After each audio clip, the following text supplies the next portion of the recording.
Hello दोस्तों, एक बार फिर से आपके अपने परिवार निंजा टेक स्टडी में आपका स्वागत है। देखिए, मेरा एग्ज़ाम था 12 सितंबर को एसएससी सीजीएल का एग्ज़ाम देने गया था। मैं एसएससी सीजीएल का एग्ज़ाम देने गया था,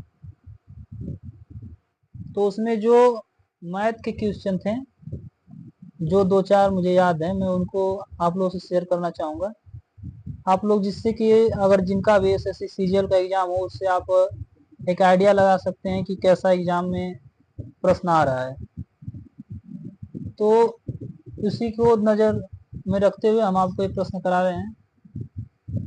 चलिए देखिए, यही प्रश्न है जो मैंने लिखा हूँ। देखिए, पहला प्रश्न क्या कह रहा है कि यदि 7 tan थीटा बराबर 3, तो cos square theta plus 7 sine theta बटा में 5 cos theta minus 7 sine theta का मान क्या होगा। पूछ रहा है कि इसके बराबर क्या होगा। तो देखिए, दिया है कि 7 tan थीटा बराबर 3, तो इसे हम लिख सकते हैं tan थीटा बराबर 3/7। अब इसमें हम क्या करेंगे कि जो जैसे 5 cos थीटा है, 7 का साइन थीटा है, 5 cos थीटा है माइनस 7 साइन थीटा है, सब में cos से भाग कर देंगे। तो इसमें जब cos से भाग करेंगे तो cos से cos कट जाएगा, इसमें cos से भाग करेंगे, इसमें भी और इसमें भी। यानी कहने का मतलब 5 cos थीटा बटे में cos theta plus 7 sine theta बटा में cos थीटा, 5 cos थीटा बटा में cos theta minus 7 sine theta बटा में cos थीटा। तो एक cos से cos तो कट जाएगा आपका, और साइन बटे cos होता है tan थीटा, यानी हमारा बच गया 5 माइनस 7, अभी हो जाएगा tan थीटा बटा में 5 माइनस 7 tan थीटा, मान रख दीजिए। तो देखिए 5 प्लस 7, अब tan थीटा का मान हमारा आया 3/7, तो यहाँ लिख देंगे 3/7। यहाँ 5 माइनस 7 गुणे 3/7। देखिए 7 से 7 एक कट गया, 7 से 7 एक कट गया, यानी 5 प्लस 3 8 हो गया ऊपर। अब 5 माइनस 3 तो नीचे क्या हो गया 2, तो 2 चौका 8, यानी आपका आंसर क्या आ गया 4 आ गया। आपका आंसर 4 आ गया। चलिए अगला सवाल देखते हैं। अगला सवाल है आपका, दिया है कि यदि ये आपको एक डीआई दिया है, एक इस डीआई में हमें जैसे पूरा तो याद नहीं, जो जितना याद था वो मैं लिखा हूँ। एक ऐसे बनाया था चित्र, उसमें लिखा था कि साइंस का एक बुक है, मैथ का बुक है, और एक सोशल साइंस का, एक इंग्लिश का और हिंदी का। इनमें दिया था कि मैथ में 14 चैप्टर, सोशल साइंस में 21, इंग्लिश में 15, हिंदी में 32 और साइंस में 28, ये सब चैप्टर थे। और उन चैप्टरों में कह रहा था कि यदि मैथ और इंग्लिश में प्रश्नों की संख्या, यानी इसमें प्रश्नों की संख्या 10,500 है, तो हम देखेंगे मैथ और इंग्लिश में। देखिए मैथ में 14 और इंग्लिश में कितना 15। कह रहा है कि इनके मिला के प्रश्नों की संख्या 10,500 है। कितना है 10,500, ये दोनों ऐड करेंगे हो जाएगा 29, 29 बराबर 10,500, तो एक बराबर हो जाएगा 10,500 बटा में 29। ये कितनी बार जाएगा 5 बार तो जाएगा नहीं, तो जितनी भी बार जाए उसके बाद पूछा था कि कुल प्रश्न कितने हैं, इसके बाद गुणे 100 कर देंगे। जितना मुझे याद था उतना मैं बता रहा हूँ। यहाँ पे कुछ ऐसा अंक था कि कट रहा था, देखिए तो 5 9 45 को 5 5 दूना 10 4 14, यहाँ पे यानी ऐसे था 14,500, तब कटेगा। ये 5 एक कम 5, ये 5 बार में कटेगा, तो आएगा आपका 500 और 100 का गुणा कर देंगे इसमें तो हो जाएगा 50,000। नहीं, सभी पुस्तकों में जितने प्रश्न थे वो कितने थे? 50,000 थे।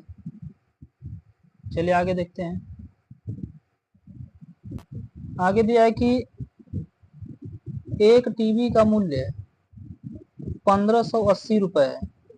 मतलब एक टीवी का मूल्य कितना है? 1580 रुपए। कह रहा है कि उसे 15% का छूट, 15% का छूट कितना है? बहुत आसान सवाल था।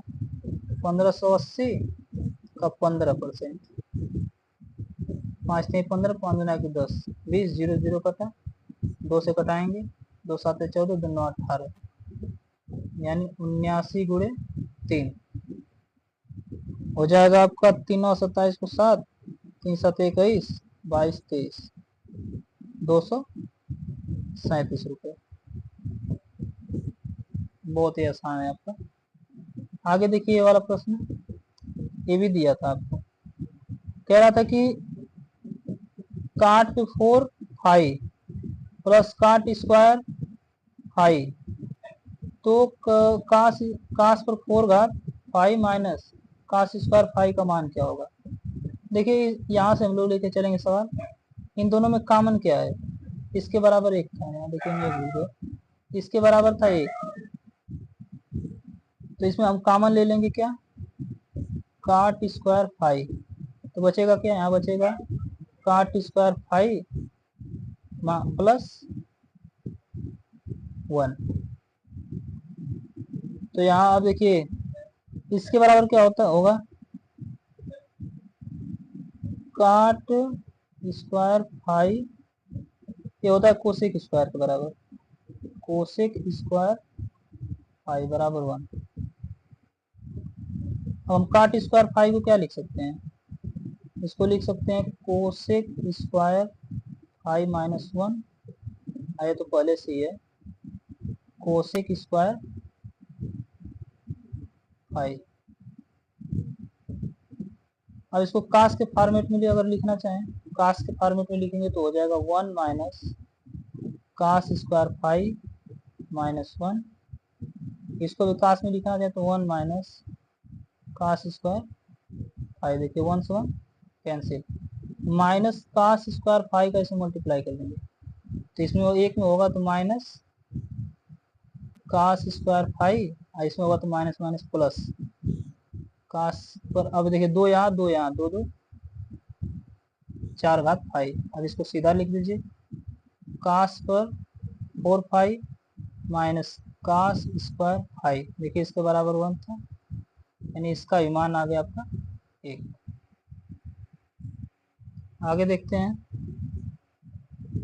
आगे दिया कि यदि ए किसी काम को 48 दिन में कर सकता है और बी उसी काम को 54 दिन में कर सकता है, तो कह रहा है कि ए से शुरू करते हुए एकांतर क्रम में यह काम पूरा काम कितने दिन में हो जाएगा? देखिए ए कह रहा है कि 48 दिन में और बी 54 दिन में। इसका एलसीएम ले लेते हैं तो हो जाएगा एलसीएम इसका 6 8 48, 6 9 54।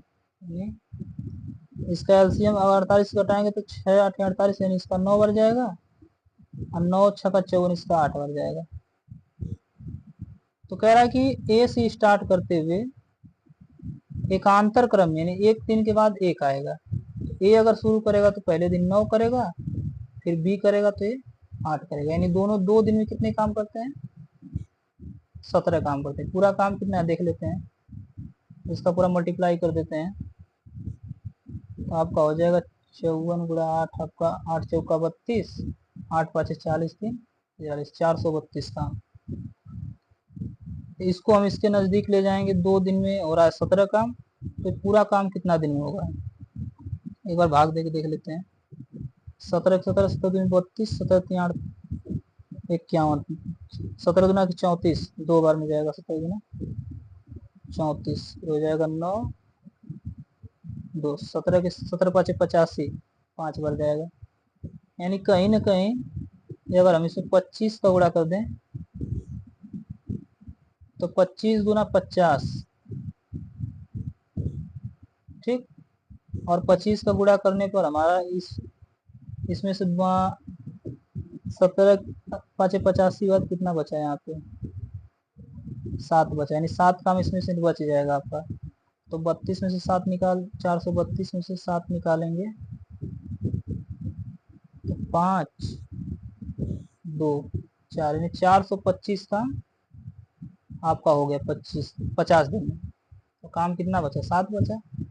तो इसके बाद ये ही आएगा, तो 50 से ही 7 बटा ये कितना काम करता है, 9। थोड़ा कैलकुलेटिव था मगर ऐसे ही लगेगा। आपका आंसर हो जाएगा दोनों मिलके, अगर एकांतर करें तो 50 दिन 7 सही 7 बटा 9 दिन में।